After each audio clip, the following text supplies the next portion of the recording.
Your Excellencies, the Right Honourable Mary Simonin, Governor-General of Canada, the President of the Republic of Finland, ladies and gentlemen. As a rector of the University of Lapland, it's my great pleasure to welcome you to the Arcticum House. I am, and surely we all are, very looking forward to your talks today. The future of the Arctic is indeed our common concern. Our university, the northernmost university in European Union, is focusing heavily on Arctic research and Arctic networks. Arcticum House is home to our well-known research institute, the Arctic Center, and its science exhibition. The building itself forms one unique symbol of Finland's Arctic commitment. Many important Arctic meetings have taken place here, and today we can together with you add a new chapter to the history of this place.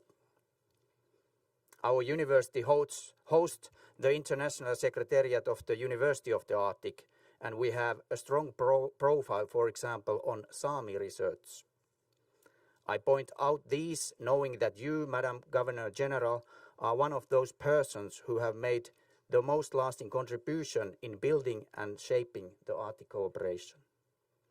From your long and impressive career, I just mentioned here your role as the Canadian ambassador for circumpolar affairs during the time when Canada was leading the negotiations to establish the Arctic Council, and your true commitment to enhance the indigenous voice in the Arctic cooperation. Mr. President, you have continuously highlighted how important the Arctic is for the world.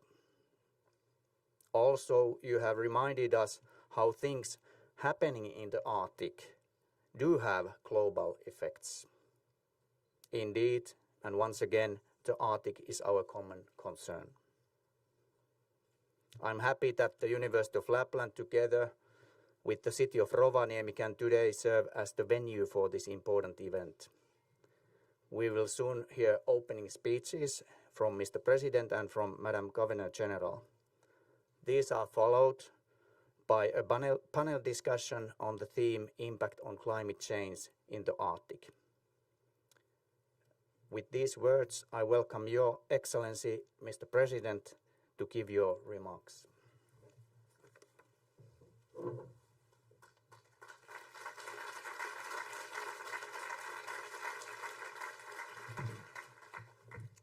Thank you. Madam Governor General, Rector Syväjärvi, ladies and gentlemen, our two northern nations, Canada and Finland, care deeply about the Arctic. The protection of its unique environment and the well-being of its peoples are very close to our hearts. The fact that we meet here in Rovaniemi is a sign of the importance of this city for our common Arctic endeavours. On environmental Arctic cooperation, the Rovaniemi process of late 1980s and early 1990s paved the way for the establishment of the Arctic Council in Ottawa in 1996. Our scientific cooperation, as well many times heard, the University of Lapland here plays a central coordinating role among Arctic universities and research institutions. This is a good foundation for what is ahead of us, because more joint efforts are urgently needed. In order to address the biggest global challenges we face, climate change and biodiversity loss, an ever closer cooperation between our decision makers and scientists is required. We have all known for quite some time already that the Arctic is the region where climate change is felt most immediately and most dramatically. The latest scientific findings only underscore the fact that this region is at the very center of the climate emergency. Last year, the USA administration confirmed that the seven warmest years in the Arctic since 1900 have been the 7 last ones. Like many others, I have grown used to saying that the Arctic is warming at least twice as fast as the rest of the globe. But recent research by a group of Finnish climate scientists suggests that the correct factor is actually closer to 4. In their article in Nature, they argue that since 1979, the Arctic has warmed nearly 4 times faster than the globe. Ladies and gentlemen, in this discussion that follows, we will hear more from experts on how all of this already affects on the nature and the peoples of the Arctic. Analyzing the present situation thoroughly is extremely important. But I hope that we can also try to focus on the future, seeking ways forward. Climate change challenges the rich biodiversity of the Arctic region and in an unforeseen way. Entire species are migrating towards the north, trying to adapt at the rate that is too fast from evolution. The good news is that international and EU biodiversity targets already oblige countries to protect Arctic ecosystems more strictly than before. In this respect, I would also like to congratulate Canada for the very successful UN Biodiversity Conference in Montreal at the end of last year. When we talk about the mitigation of climate change, cutting emissions continues to be essential, of course. Yet in parallel, we should pay more attention to achieving negative emissions. Working on our carbon sinks, particularly our forests, is a sustainable way in one part of the equation. There are also interesting technological developments underway for innovative solutions for carbon capture and storage. Here the Finnish and Canadian research and business communities could work even more closely together. As an indirect result of Russia's war of aggression, green transition projects in the northern regions have accelerated. These projects can create much needed opportunities, jobs and well-being.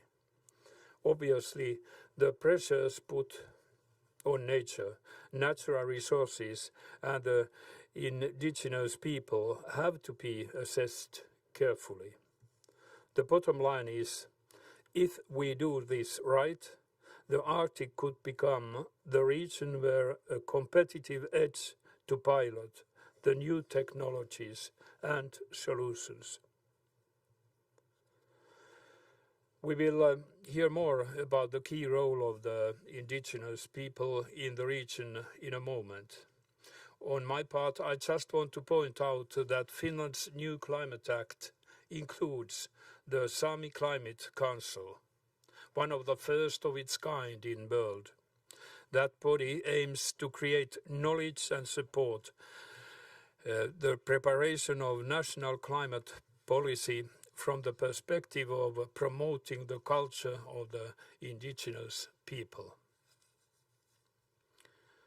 Madam Governor General, ladies and gentlemen, I have often said that if we lose the Arctic, we lose the globe.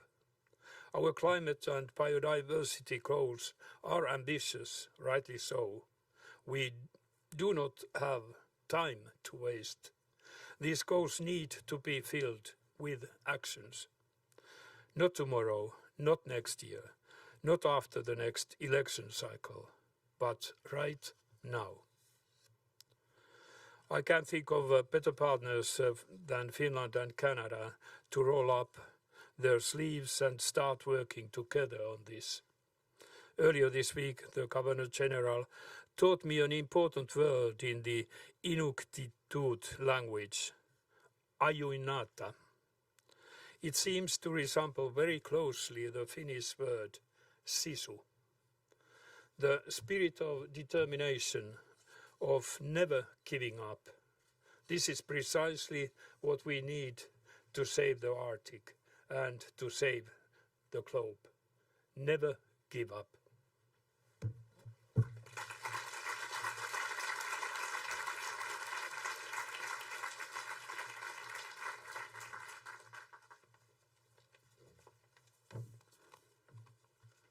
Mr. President, thank you for your remarks. Now I'm honored to invite Your Excellency, Madam Governor General, to give your remarks.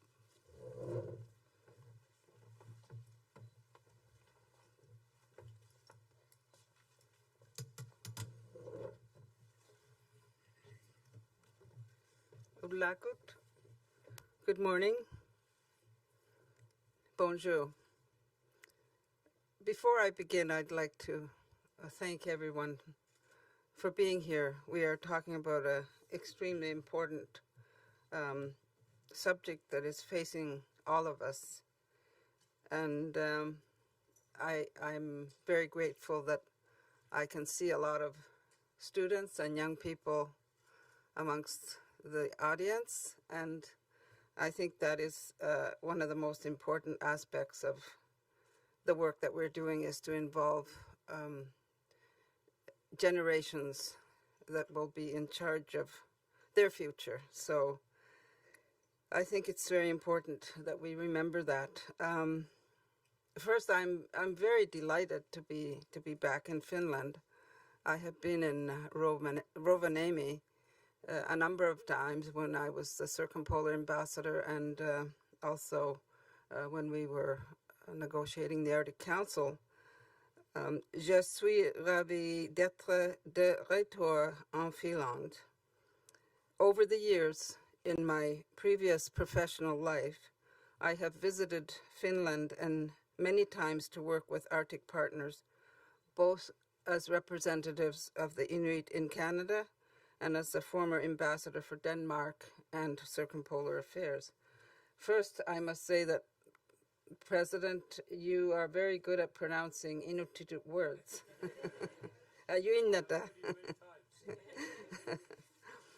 As introduced, I am here today as the Governor General of Canada to represent my country, to celebrate our ties, and to reinforce our friendship.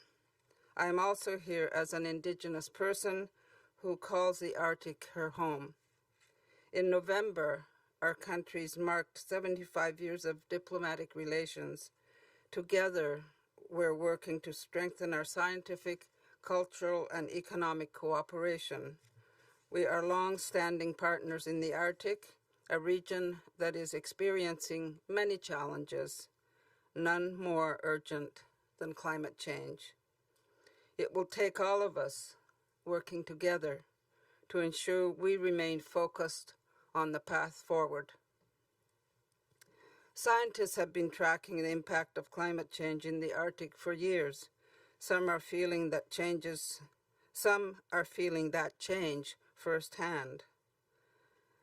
Also, I'd like to say that Indigenous people who live in the Arctic region have seen the changes and have felt and lived those impacts that are caused by climate change long before it came to the attention of the world community, that the Arctic was, in fact, where things were happening very rapidly.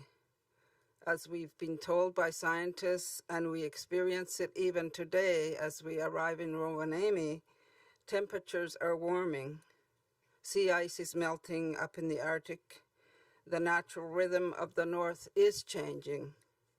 In Canada, Inuit have lived in northern climates near water and ice for millennia.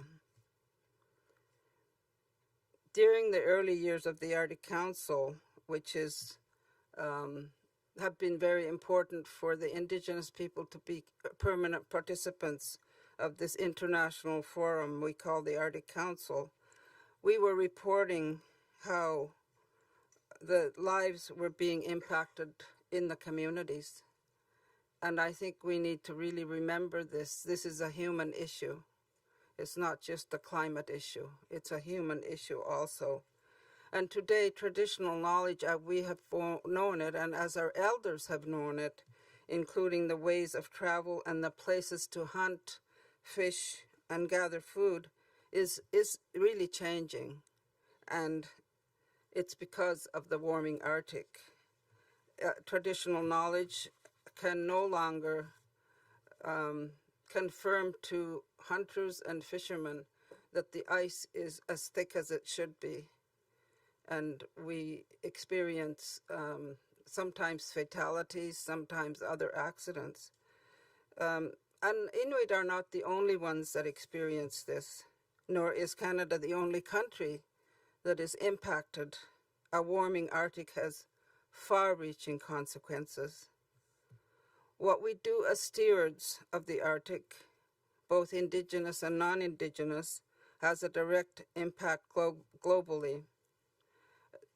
In Canada, recently, we have announced a national strategy on adaptation. And I'm very pleased about that because the changes we can't change because we're not causing the changes. So mitigation is no longer a very big option. Earlier on when this first started to happen, I think mitigation might have been a much more viable thing.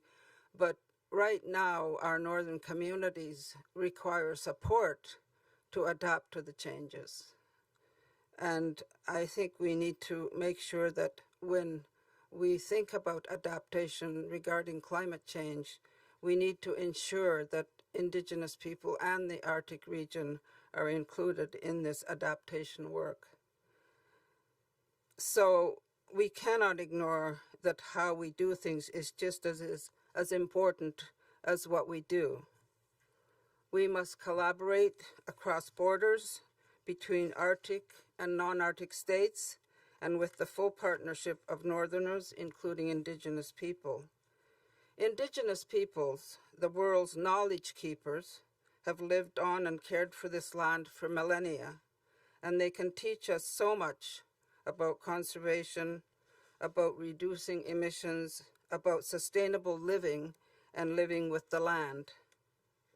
Finland's strategy for Arctic policy includes the promotion of welfare and the rights of the Sami people, climate change mitigation and adaptation, infrastructure, and more. These priorities align with Canada's own. Finland is also a leader in setting targets for climate change, aiming to achieve net zero greenhouse gas emissions by 2035. In Canada, we have legislated a net zero target by 2050. We will keep looking to Finland for inspiration, even as we strive to do better and be better for the Arctic's future. One of the biggest obstacles we face in achieving our goals is the current disruption of the Arctic Council's work. In its relatively short history, the Council has addressed many challenges, such as becoming the first international fora to take action on black carbon and methane emissions. And the President talked about the Finnish strategy, the Arctic Environmental Protection Strategy, which was before the Arctic Council. And when we were working through the AEPS, each country felt that we needed to also deal with sustainable development. And therefore, the agenda of the international cooperation amongst the Arctic states had to change. And that is when we were able to negotiate the Arctic Council, and Finland was always very supportive of Canada's leadership. But Russia's invasion of Ukraine has impacted how we see this international forum for change. Sadly, we are approaching the 1-year anniversary of this unconscionable attack. 1 year of suffering and displacement and destruction. We are left with an ongoing humanitarian crisis felt and heard around the world. Yet, let us not lose hope for peace and an end to the conflict. This crisis and the ensuing instability is pushing countries like ours to find different ways to move forward on Arctic issues. It forces us to think creatively about solutions as Arctic nations and as leaders in renewable energy and sustainability. It reinforces that ours must be a collective and inclusive effort, including governments, scientists, indigenous peoples, and everyone who lives in and cares for the North. We all have a responsibility to the world we create, so we should all have a voice. I'd like to leave you with 2 words that the President also left with you. And one of them is in my language, Inuktitut, both of which are like each other, sisu and ajuinata. Sisu is a Finnish term that can mean strength of will, determination, perseverance, and acting rationally in the face of adversity. And I often use the word ajuinata, a similar concept that has great meaning for Inuit. I can remember when I was growing up, the elders in our community talking to each other, and at the end of their conversation, as they were leaving the house, they would look at each other and say, "Ajuinata." And that was something that has stayed with me since my memory. It really means persevering in the face of obstacles. It means to never give up. These 2 words transcend language and culture. It connects us to our task and to each other. In the spirit of both ajuinata and sisu, we must find ways to move forward, to act now when it is most critical, to combat climate change at the source, treating both the symptoms and the disease, to inspire collaboration between Arctic and non-Arctic nations, between indigenous and non-indigenous peoples. In you, I see citizens of a proud Arctic and our allies in the hard but necessary tasks ahead. I am here, Canada is here, to walk the journey together towards a better tomorrow. Je suis ici, le Canada est ici, pour travailler ensemble vers un meilleur avenir. L'avenir vous appartient, ainsi que notre espoir. Maintenant, nous au travail. The future lies with you, and so does our hope. Let's get to work. Thank you very much. Nagokmik.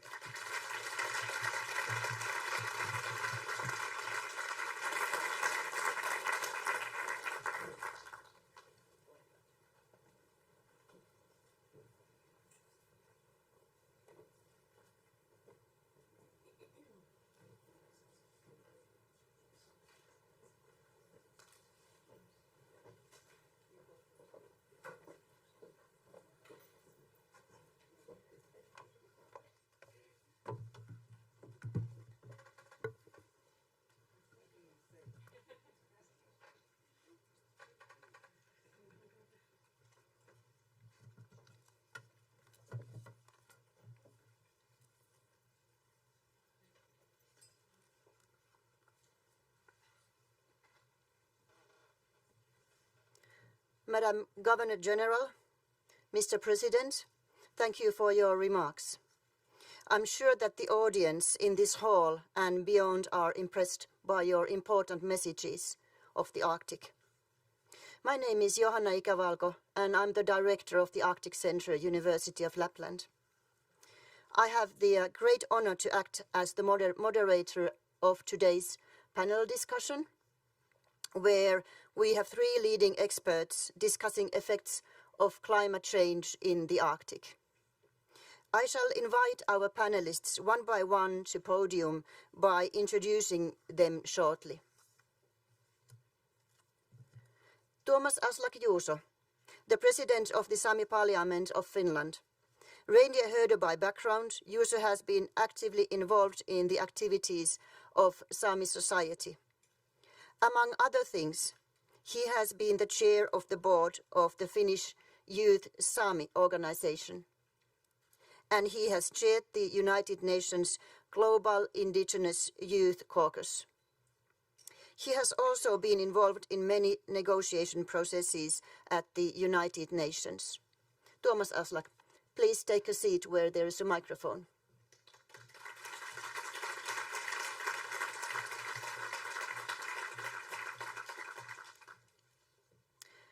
Dr. Jackie Dawson is a full professor at the University of Ottawa in the Department of Geography, Environment and Geomatics, and holds the Tier 1 Canada Research Chair in the Human and Policy Dimensions of Climate Change.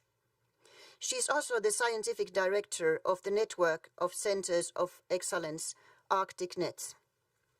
Dr. Dawson is an applied scientist working on the human and policy dimensions of environmental change in ocean and coastal regions, and is considered an expert in Arctic shipping, Arctic tourism, and Arctic oceans governance. She is a well-known scientist with a vast number of expert roles and positions. Jackie, please take the floor.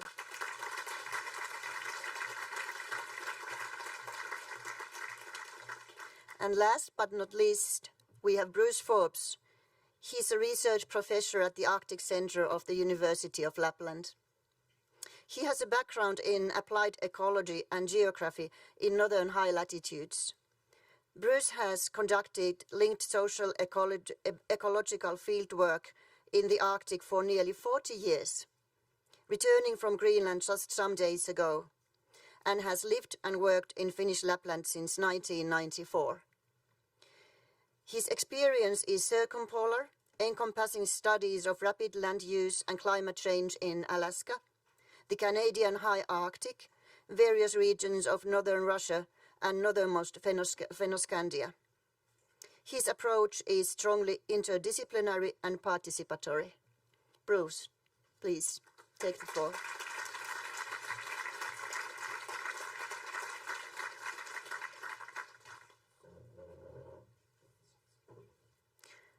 Our topic today is very wide and crucial for the Arctic and the entire globe, the impact of climate change in the Arctic.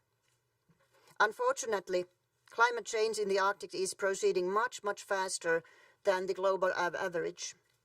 It has wide-ranging effects on almost all aspects of life, from living conditions to cultures, ecosystems, livelihoods, economy, and so on. As a warm-up, I begin with a question that is addressed to all panelists. And the question goes, if we think about the impact of climate change in the Arctic, looking from your own perspective and background, what are the main elements you would like us to pay attention to? Tuomas Aslak, please. Thank you for the question, Madam General Governor and Mr. President. Of course, climate change is a challenge that we are all facing, especially indigenous peoples. Our way of life is under-changed, and I really much appreciate the words of General Governor on adaptation and the need of adaptation. I think one of the biggest impacts is water in all different forms that we see it. especially me coming from a reindeer herding background, the snow conditions that we are facing are getting challenging.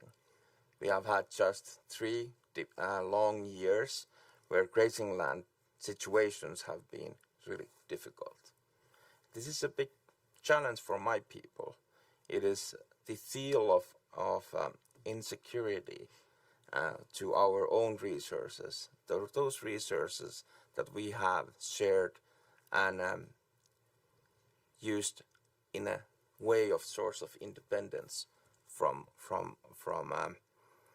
others, and that to be able to continue using those resources, what we have done for thousands of years, is a way of survival in those Arctic conditions. So how to adapt in these situations are the issues that we are really much trying to explain to others, that we could try to come up with common solutions. Thank you, Tuomas Aslak. Jackie, how does it look from your point of view? Yeah, thank you very much. And Your Excellency, Madame Governor General, President, Rector, and Director, thank you so much for having us here. From my perspective, I want to bring us just a little bit north of here, actually, to the Northern Sea Route and over to my country, our country, the Northwest Passage. And as Madame Governor General was saying, sea ice is reducing dramatically with warming temperature. And in Canada, we're seeing a reduction of about 11% per decade. And over the last 2 decades, where we've had about a 20% reduction in sea ice, we've seen over a 70% increase in shipping traffic. And this is likely to continue. But I think what's interesting and what a lot of people don't always understand, many of you probably have this perception that the Northwest Passage and the Northern Sea Route are going to be open. Maybe not all of you, because you are all likely Arctic experts, but many people think, oh, the ice is going to be gone and it's going to be clear sailing, when in fact it's actually going to be harder to navigate and more dangerous to navigate in the near term and medium term future, because as the ice breaks up and becomes more mobile, and as the winds become less predictable, as we heard and experienced yesterday apparently in the plains, we are going to see a lot more hazards and a lot more implications for traffic. At the same time, we have a global situation, supply chain challenges that COVID, the pandemic really revealed, where there is a real appetite for northern sea routes, just like Franklin was looking for the Northwest Passage many years ago. So science plays a really important role in understanding these dynamics, and we can, we use satellites to look at sea ice mobility and motion.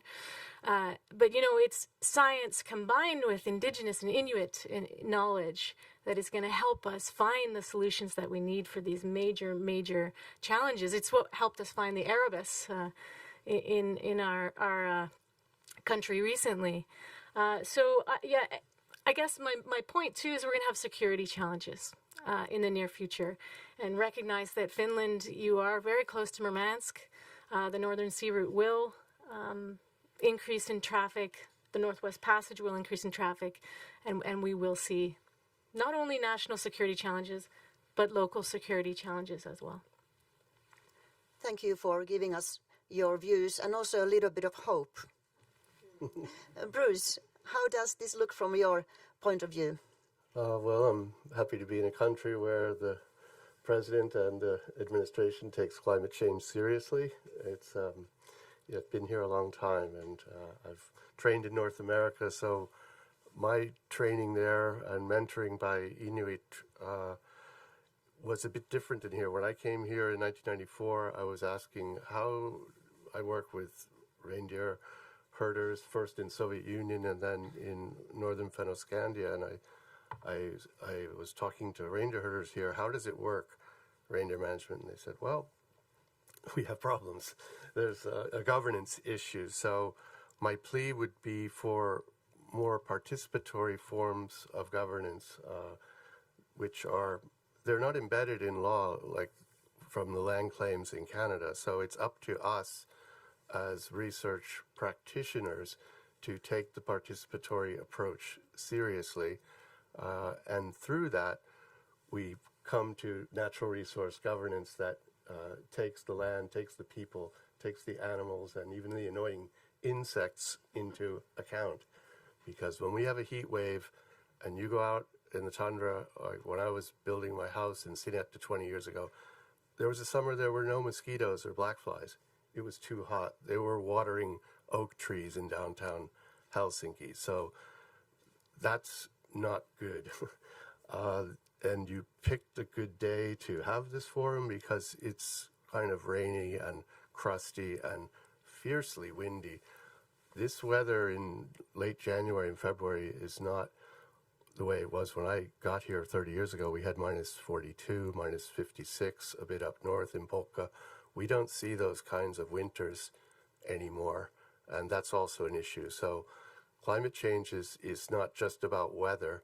The more you work with people, and people like Thomas Aslak, you understand that climate is a trajectory, and we are on a curve. So adaptation goes back to participatory approaches. Whether it's legislated or not, it doesn't matter. It's up to us. Thank you, Bruce. With my next question, I'm actually hoping to get a bit more hope as well, because we know the threats, and we will hear more about the threats, I'm sure, because we have a fantastic expert panel here. I'm referring to the important remarks by the two Arctic heads of state that we just heard. It's a clear sign of their knowledge and commitment to the Arctic. As you look forward, what concrete innovations or perhaps even practical solutions have you identified, or do you think could be identified to tackle the impacts of climate change? Jackie, could you please start? Sure. Thank you. It's a great question, and adaptation is going to be essential, of course. And as our Governor General noted, because of the atmospheric lag effect of climate change, we are locked in. We are locked into a certain degree of warming, and that warming is 4 times the rate of the global average. So in terms of innovations and solutions, we have to work together. Nationally, locally, within our own governments and with our people. I also think that, and Mr. President, you referred to this in some of your remarks, the Arctic, we have this incredible opportunity to do it right, because we haven't, for the most part, overdeveloped. We haven't invested heavily in old ways of thinking. So we have this really incredible opportunity to, consider the Sustainable Development Goals, to ensure that we have co-management among, particularly Indigenous people, stakeholders, rights holders, Northerners, and that those Inuit, in our case, are not just at the table, but are in leadership roles in those governance decisions. And I think energy is an important area where we can innovate, especially in Canada. We're still on diesel in many remote communities. We have 24 hours of sunlight in particular times of the year, and I know it's dark at other times, but when we combine innovations in tidal power with innovations in solar, I'll just say it, small nuclear reactors, maybe. If we combine innovation, then I think that energy is a particular area where we could really advance in the Arctic, and we've got a nice portrait for it, an empty canvas. Thank you so much. Bruce, what is your view to this? Well, I've been here long enough to see things evolve. The narrative surrounding reindeer management when I got here was one of overgrazing and degraded lichen cover and fjells, but having been involved in a few IPCC reports now, I see a shift. I see now that we can actually talk about ecosystem services and benefits from keeping the shrubs free of the fjells free of shrubs and trees.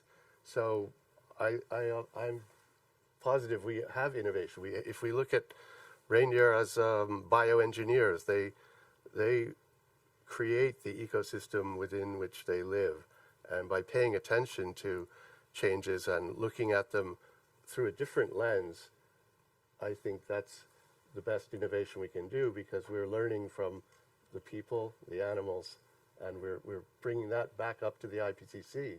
So I think that's a positive trend in the time I've been here. Thank you, Bruce. Thomas Aslak, you represent the Sami community and the reindeer herders and traditional livelihoods here in the Arctic. Can you define or describe some innovations or perhaps practical solutions to tackle the impacts of climate change? Well, of course, information is one of those important aspects, as President Niinistö raised up also today. We have been quite innovative in sense in the Finnish side now. I've been having the pleasure to negotiate it on behalf of my people, the Sami people, together with the Finnish government on Sami Climate Council, where we are hopefully in a rapid pace getting traditional knowledge holders and Western science together, looking from the indigenous perspective, different ways of forms of adaptation and how we can push those forward. I think that one of those important elements is the lack of knowledge and lack of understanding. Adaptation, in sense, needs resources, it needs opportunities, and it has to make sense for those peoples that are pushing for those kind of functions to be happen. So therefore, adaptation then again has to be done in sense of not deciding over others what is important and how to adapt, but also securing those opportunities for others, all different peoples, to make their adaptation functions happen. I think there, for example, these grazing lands that we see with the reindeer herding, for example, we have to just accept that reindeer herding will be needing more land.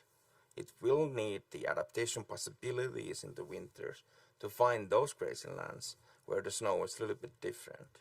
My great-grandparent actually said in Helsinki, in one of the celebration parties that the president is hosting in the 50s, that it is utmost impossible to understand, even with his age, that in between 10 kilometers, the grazing lands can be totally different.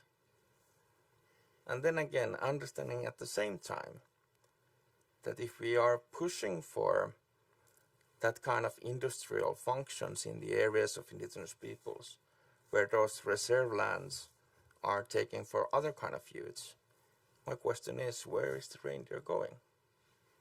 Where is the space for the reindeer? It has been the animal that has helped us together thrive through thousands of years, and it is our belief still that it will continue help us striving through the different challenges that we will have. Thank you, Thomas Aslak.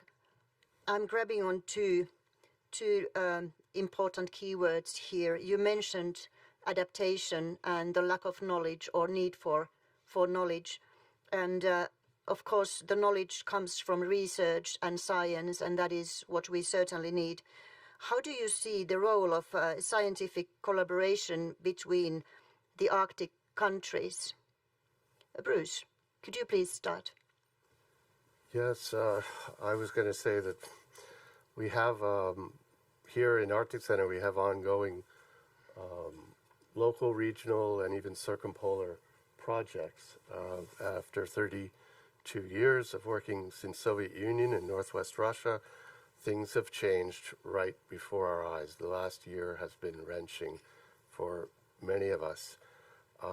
So frankly, unfettered cooperation between nation states is a foundation for Arctic science. And going forward, the war in Ukraine has forced us to recognize the fragility of our institutions when science has to bow. When I grew up and was trained and mentored during the Cold War, permafrost, Arctic vegetation, all that science took place below the geopolitical radar. So it's a seismic shift now that we are facing.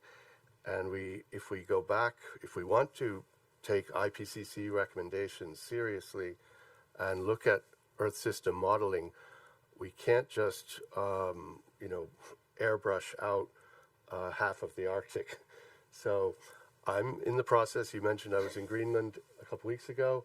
Some of us are shifting the places where we can work, but still Earth system modeling relies on reliable circumpolar data sets. So I hope we can get back to a better foundation to that. And I'm just happy to, on a final note, say that also on my watch, the EU, the Nordic countries, and Finland in particular, have developed a really nice Arctic strategy. The language in there, it comes down to what I started off with, which is truly participatory approaches, and I think that's what I enjoy doing, and I think, as we heard, it's what has to be done. Thank you, Bruce. Jackie, I'm pretty sure that you would also like to have a say on the role of scientific collaboration and also the possibilities of scientific collaboration between the Arctic countries now and in the future. Yeah, absolutely. And I want to make a plea for networks. And networks, at least in Canada, have fallen out of favor to some degree, and we're just maybe using different words for the same thing. But networks are essential. Networks that break down silos in the scientific world, that make us work together between the different disciplines. That's where the real scientific magic is when you bring together biologists with an Inuit knowledge holder, with an elder, with a ship operator. That's where you can really, really innovate. So I really hope to see that within each of our nations that we get our ducks in a row, that we're networked nationally, and then we need to continue to network internationally. It's more important than ever that the Arctic nations, not the observing or the near Arctic states, that the Arctic nations come together and work together on clear scientific priorities. So the first step, of course, is identifying those priorities. I don't think that we need to spend a lot of time doing that. We've done those exercises. We've heard from Inuit in Canada. We've heard. So let's take those priorities and get together and start, creating massive, projects. Excuse me, Mosaic is a great example of the scientific community coming together, excuse me, to make important discoveries. We need to do that more often, and I would love for Finland and Canada to get together and do something fantastic together, and then bring in other Arctic nations as well. So we have to work together. That's really it. I just couldn't agree more on that. Now, in order to have enough time for questions from the audience, I would actually like to start the question now. We have a microphone here, so please raise your hand if you have a question, and I'm pretty sure you do. Wait for the microphone and start first by saying your name and then ask the question. Who would like to start? Please.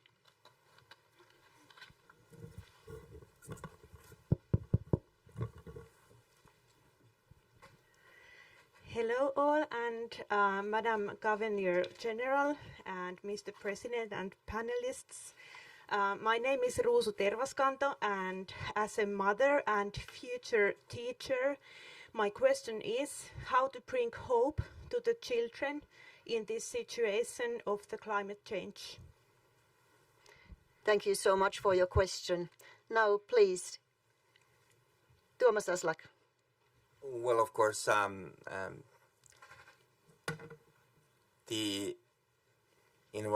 for example, in our case, in our people, there's still a lot of knowledge. There are still a lot of courageousness in our individuals, peoples, the young ones, that they are thriving, continue to our culture, thriving those livelihoods that have been the ways of our independence, the source of our thriveness in this world. So securing those opportunities is of course important for us as representatives in different positions in our people. So I think that's one way of pushing and putting importance to the voice of the youth, but not only the youth that we consider as a youth, but more younger also. I have a lot of dialogue with the Sami children also. Many of them have been asking, with a quite surprisingly young age, how our rights are still not implemented, why climate change is or how reindeer, the future of the reindeer is. And when we are in these different debates and discussions together with different governments in the Arctic area, I think it's important to a little bit improve the hearing of indigenous peoples. I think the adaptation part is the one that we need functions now, not up in the next 10 years, but now. So for example, in those adaptation functions, different ministries, for example here in the Finnish context, the Ministry of Agriculture might want to put more focus on the needs of indigenous peoples. Thank you, Tuomas Aslak. What are Bruce's words of hope? Let's see, I would go back to the children and the education. I have 2 young children, 11 and 13. They might be actually watching this from their classroom. And one of the great things about working here as a research professor, and before that senior scientist and postdoc a long time ago, is we are attached to this world-class scientific outreach institution. And it's actually written in our contract that part of our job is making science, particularly Arctic science, understandable to a general audience. So we like that role. Everybody who even spends a couple of months here, they usually end up coming back because they like the overall hyvä olo, we say, the good feeling we have here, and that we take that role, that dissemination, outreach, making science understandable. That's where I get hope. So I love it. My son said he's coming here later this month, and he wants me to come chat with his class. So they come here every couple of years, and it's up to us to make the exhibitions up to date and up to speed and cutting edge. And I feel that is a good way to look at it, the education. Thank you, Bruce. And Jackie, now for the education. Yeah, absolutely. Well, yesterday we had this amazing conversation with many youth. They came to meet our Governor General, and one of the messages they gave us, which I'm taking home and believe in, is that they need access and they need to be not just in the room, but also listened to, and maybe be in some positions of power. They have innovative new ideas. Many of us know when we get a little older, we get a little grumpier. And we need them. We need them in the room, and they need to be side by side with us. And so, for example, at ArcticNet, the Network Center of Excellence in Arctic Science that we run, we've recently brought youth onto our board of directors, not just our research advisory committee, but right on the board, and encourage them to give us the ideas. And they have the best ideas in the room. So I guess I would just say give them access and give them power. Thank you so much. I'm watching the time run, but I would still like to squeeze in one more question from the audience. Who would like to ask a question? Please, gentleman there.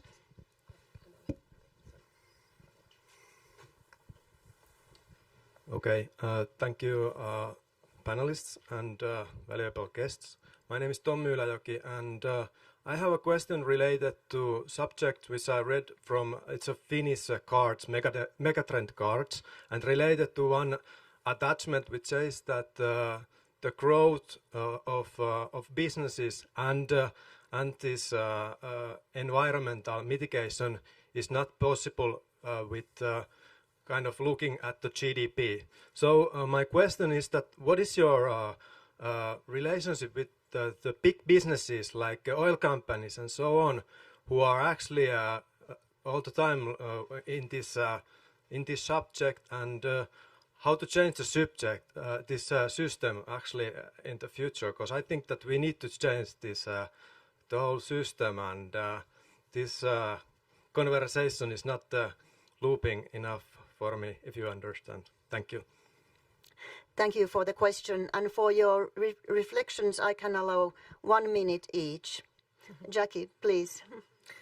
Sure. Well, that's the $1 million question, right? And I think you're referring a bit to energy, which is a challenge. And in Canada, our economy is based on oil, gas, and forestry, and so it's a huge challenge.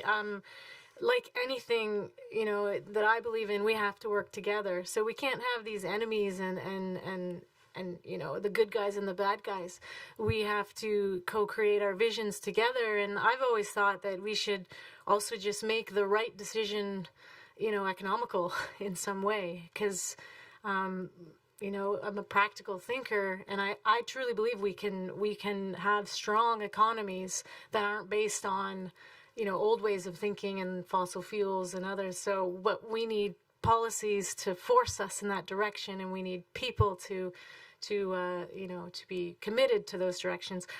I wish we had the answer to your question, because we wouldn't be in the conundrum that we're in. But I do have hope, and in our country right now, there's a lot of positive directions going, and Finland has some of the most progressive mitigation policies that are going to require some of these changes. But again, we have to work together. I don't think the 1980s, tying myself to a tree, which I used to do, is not going to work anymore. That type of advocacy, I think we have to change the way that we advocate into a more collaborative, inclusive, truly inclusive way. Thank you so much.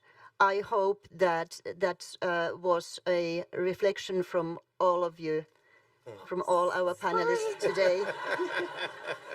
I'm so sorry. Unfortunately, our time for the panel discussion and this unforgettable event is coming to its end. I would like to thank our panelists for highly interesting discussions and the audience for active participation. Ladies and gentlemen, I would like to ask you to rise for the Governor General of Canada and the President of the Republic of Finland.